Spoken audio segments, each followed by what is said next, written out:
ज्योतिबा फूले जी, सावित्रीबाई फूले जी, साहू जी महाराज, मान्यवर कांसीराम साहब सहित समाज के सभी महापुरुषों के चरणों में कोटि कोटि नमन करते हुए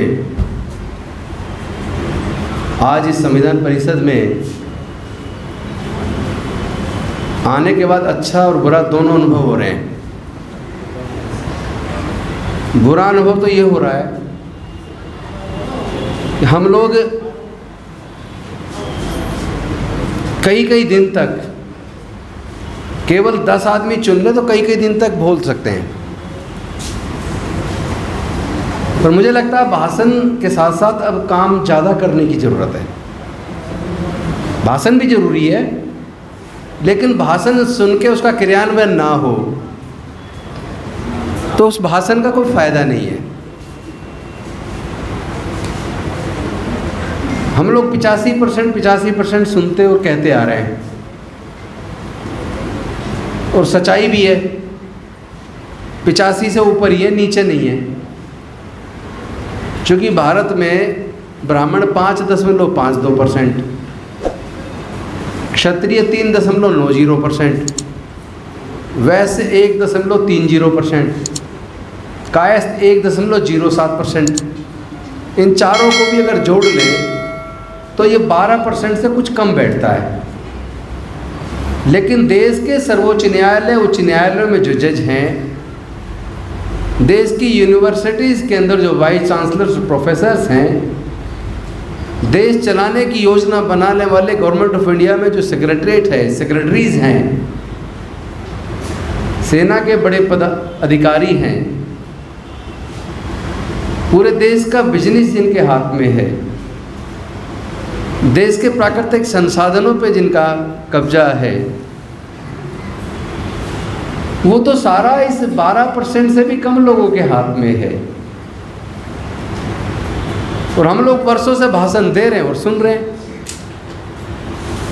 सफल क्यों नहीं हो रहे? अगर उसके बारीकी से थोड़ी गंभीरता से अध्ययन किया जाए तो मेरा ये मानना है कि हम लोग भावुकतावश कई बार बहुत ज़्यादा बोल जाते हैं और सच से आंखें मीच लेते हैं। अगर कोई कबूतर के सामने बिल्ली आ जाए और कबूतर बिल्ली को देखकर आंख मीच ले तो क्या कबूतर की जान बचेगी? जान उड़ने से बचेगी, आंख मीचने से नहीं बचेगी। आप लोग सच्चाई से आंख बंद कर रहे हैं। सच्चाई ये कि ये लड़ाई शारीरिक ताकत की नहीं है, ये लड़ाई लाठी और गोली की नहीं है, ये लड़ाई विचारधारा की है। और मुझे तो ये बात बहुत अच्छे से समझ आ गई कि ये लड़ाई विचारधारा की है। अभी जो डॉक्टर रतनलाल डॉक्टर बाबा साहब अम्बेडकर की उस भाषण का पढ़ के बता रहे थे, मैंने कोशिश किया उस भाषण को मैं अपने अंदर उतार लूं और अपने आचरण में ले आऊं और एक सच्चा अम्बेडकरवादी कार्यकर्ता बनने की तरफ अग्रसर हूं।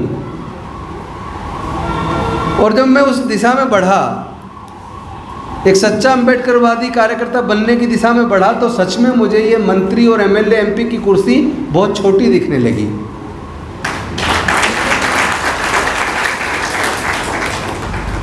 आज अगर बीजेपी सत्ता में है, जिनका पूरा समाज 12% से कम है, वो पूरे देश के ऊपर शासन कर रहे हैं, आप जानते हो उसका कारण क्या है? उसका कारण हमारे और आपके समाज के लोग हैं। क्योंकि ये राजनीतिक लड़ाई जीतने के लिए असली जो संगठन वो बीजेपी नहीं है, जो उनकी नीतियां बनाती है वो आरएसएस है। और लोगों में जो डर पैदा करती है वो विश्व हिंदू परिषद, बजरंग दल है। तो आरएसएस, विश्व हिंदू परिषद, बजरंग दल में जो रोड पे सड़कों पर हाथों में तलवारें लहराते हैं, जो लोग जिनका दंगों में इस्तेमाल किया जाता है, जिनको धार्मिक उत्पात मचाने में इस्तेमाल किया जाता है, जिनको कावड़ भेजने में इस्तेमाल किया जाता है। आप उनकी अगर सूची उठा के देखो, थोड़ा सा भी सर्वे करो, तो मरने वाला भी हमारा आदमी है और मारने वाला भी हमारा आदमी है। दिमाग कहीं और से चलता है।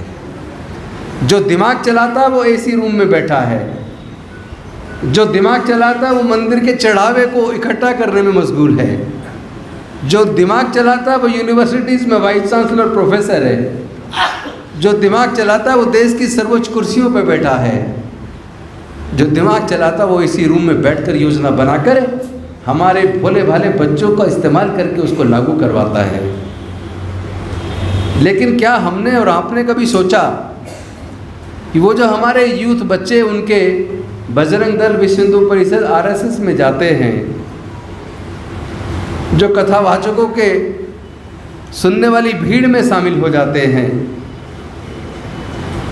जो कावड़ लेने जाते हैं, जो हर धार्मिक जुलूस में सामने खड़े दिखते हैं, जब आपके बच्चे वहाँ जा रहे होते हैं तो आप क्या अपने बच्चों को वहाँ जाने से रोकते हैं? इस्तेमाल तो हमारे और आपके बच्चों का हो रहा है। और सबसे ज़्यादा अनफॉर्चुनेट पार्ट ये है कि हम लोग घर से, महाराष्ट्र थोड़ा अलग है इसलिए वहाँ थोड़ा, मैं महाराष्ट्र की बात नहीं करूँगा, पूरे देश की बात करूँगा। तो पूरे देश के अंदर कहीं भी चले जाइए जहाँ समाज के हक अधिकार की लड़ाई पे चर्चा हो, समाज को जागरूक करने के ऊपर चर्चा हो, तो वहाँ आपको 95% से ज़्यादा केवल पुरुष मिलेंगे। हमारे घर के पुरुष घर से निकलते हैं, सामाजिक संगठन के प्रोग्रामों में शामिल होते हैं, या तो भाषण दे रहे होते हैं या भाषण सुन रहे होते हैं। और हमारी कॉलोनी में, हमारे मोहल्ले पड़ोस में कहीं ना कहीं कोई कथावाचक आता है, या कोई वहाँ जागरण चल रहा है, माता की चौकी लग रही है, तो पड़ोस की महिला हमारे घर में आके हमारी पत्नी, हमारी बहन से, हमारी माँ से, हमारी बेटी से वो कहेगी कि वहाँ कथावाचक आया है, चलो सुनने चलते हैं। तो हमारी पत्नी, हमारी माँ, हमारी बहन, हमारी बेटी वो घर के सारे बच्चों को लेकर वहाँ कथावाचक को सुनने जाती है। तो सांस्कृतिक विरासत किसकी फले फूलेगी? जिसकी संस्कृति का प्रचार प्रसार ज़्यादा होगा। तो उनकी संस्कृति का प्रचार प्रसार ज़्यादा हो रहा है क्योंकि उसको सुनने भी हमारे घर की सारी महिलाएं जा रही हैं, और वो महिलाओं में और बच्चों में संस्कार उनके डल रहे हैं। और हम लोग पुरुष लोग अपना भाषण दे दिया और सुन लिया, और गंजा के सोच लिया है मैंने जिम्मेदारी पूरी कर ली, मैं तो बाबा साहब का सिपाही हूँ, थोड़े से 2-4 नारे लगा लिए और सोचा जिम्मेदारी पूरी। तो मिशन मूवमेंट हमारा सफल नहीं होना, मिशन मूवमेंट उनका सफल होना वो उनकी बुद्धिमत्ता पर निर्भर है और हमारी बेवकूफ़ी पे निर्भर है। गलती हमारी है कि हमने अपनी पूरी ताकत को उनके हाथ में सौंप दिया।